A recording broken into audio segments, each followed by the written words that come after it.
Hey everyone, welcome back to English Roots, the place where we get real about life, choices, happiness, and everything in between.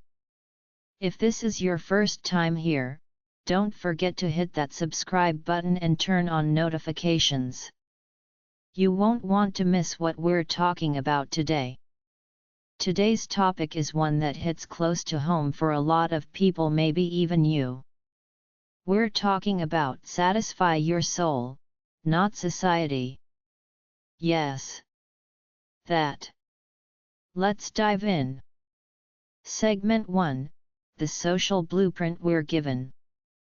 From the moment we're born, society hands us a blueprint. It goes something like this. Go to school. Get good grades. Choose a respectable career. Make money. Get married. Buy a house. Have kids. Retire. Die. We're told, this is what success looks like. And let me be clear, there's nothing wrong with any of those things. But what's wrong is when you're following that blueprint just because it's what everyone else is doing, even if it's not what you want. When you chase society's idea of success without asking yourself, is this what I truly want? You may achieve everything on the list and still feel completely empty. Segment 2, signs you're living for society, not yourself. Let's get honest. Here are some subtle signs you're living more for society than your own soul. You feel anxious when people ask you, so, what do you do? You make life choices mainly to impress others or fit in. You feel guilty for wanting something different. You keep comparing your life to others on social media. You're busy all the time but feel unfulfilled. You often say, I should do this, instead of I want to do this. Sound familiar? You might be living in someone else's story, not yours. Segment 3, the cost of living a life that isn't yours. So, what's the price of living for society? Burnout. You'll constantly feel like you're running a race you didn't even sign up for. Resentment.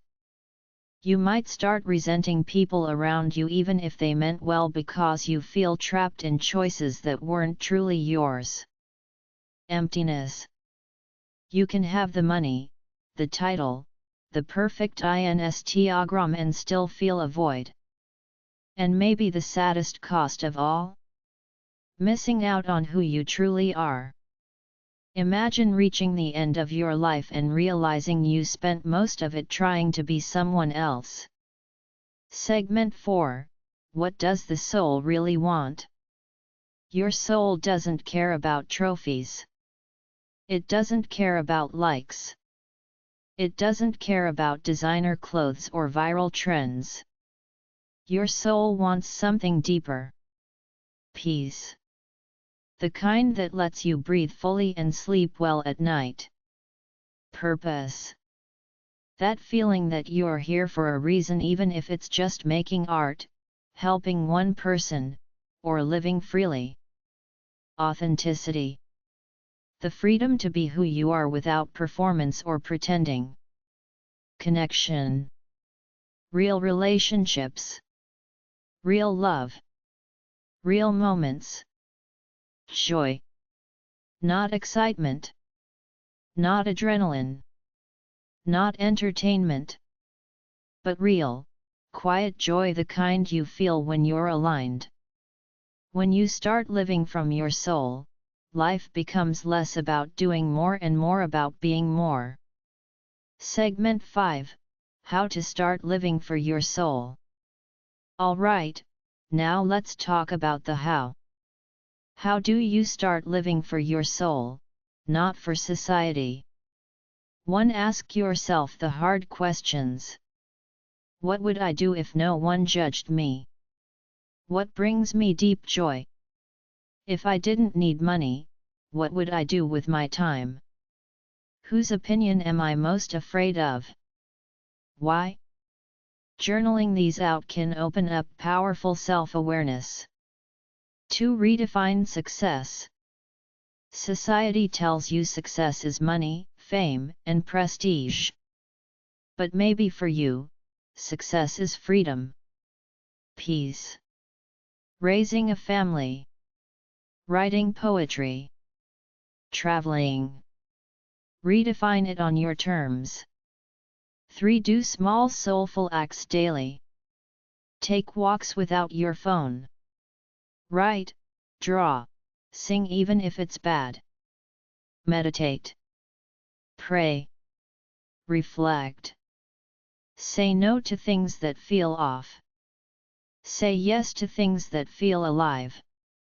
4. Unfollow what doesn't inspire you. That includes people on social media, trends, even friends. Protect your mental space. Surround yourself with people and content that makes you feel more you, not less. 5. Have the courage to be misunderstood. Not everyone will get your journey. And that's okay.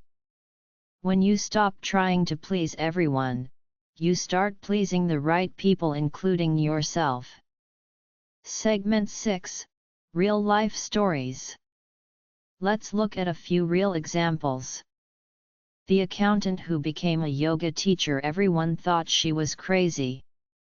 She took a pay cut, yes, but she says, "I've never been happier or more energized." The doctor who started painting again. He didn't quit medicine, but he made time every week to do what he loved as a child, and it gave his soul room to breathe. The student who didn't go to college right away. Instead of rushing, she traveled, explored, volunteered, and later pursued a degree with full passion and clarity. These aren't rebels. They're just people who listened to the quiet voice inside, and trusted it. Segment 7. You have permission. Here's something you may need to hear today. You have permission to change your mind. You have permission to slow down. You have permission to not be successful by society's standards. You have permission to follow what feels good, even if it doesn't make sense to anyone else. You have one life. And the greatest tragedy would be living it for everyone but you. Segment 8. Final thoughts. Living for your soul isn't about being selfish. It's about being real. When you live from the soul, you become more loving, more creative, more generous, because you're not running on empty. You're full of life. You're authentic. And that inspires others to do the same. So today, choose you. Not because society said it's okay, but because your soul knows it's necessary. Outro. Thank you so much for spending this time with me. If this episode made you think, feel, or breathe a little deeper, let me know in the comments. What's one way you're going to start satisfying your soul instead of society? Don't forget to like this video, subscribe, and share it with someone who might need this message today.